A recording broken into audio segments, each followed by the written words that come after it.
Welcome to the Ruffled Daisy. Today I'm going to show you how to take some of these shadow boxes that you can get from Michael's for 99 cents and create them into really cute fall decor. I just started by painting the inside and outside edges of the frame white. We are actually going to cover the inside of these with scrapbook paper to coordinate with the seasons, and so we really didn't need to worry about the inside paint.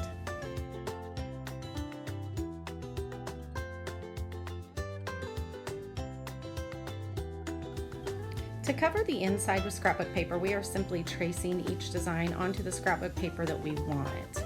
Now we will have to cut this down a little bit more because our space is actually smaller than what we are tracing on the outside of the box. And you'll see me trimming that little by little as we go on.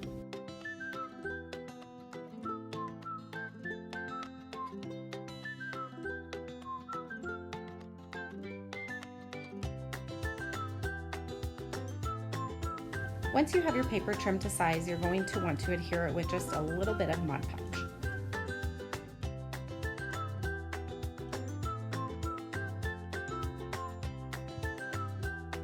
Next, we're going to apply some words to the front of these to give it a really cool three-dimensional look.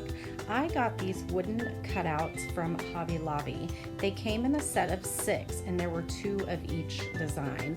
One said grateful, one said thankful, and one said blessed. I am just layering paint on these to give them some really cool different effects. Once you have them all painted, you're going to go ahead and adhere them.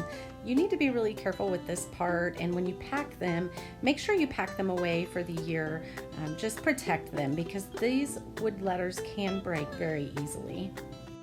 Next, the project is not complete unless we make some scrappy bows. So I am simply taking some cream colored fabric and ripping it into strips, and then we're just going to cut that down into little sections and make 3 bows.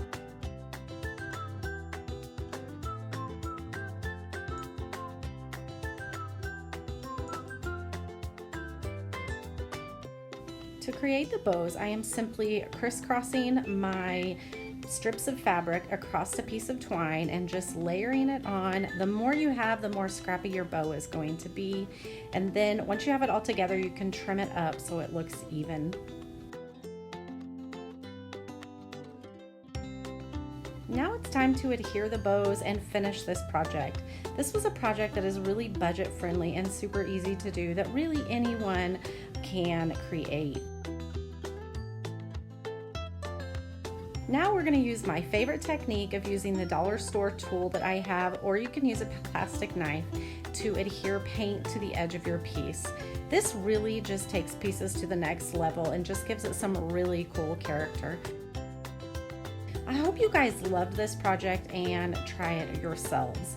If you love this DIY and all things home created, please visit theruffleddaisy.org and follow me on all the social media channels. Thank you so much for watching today.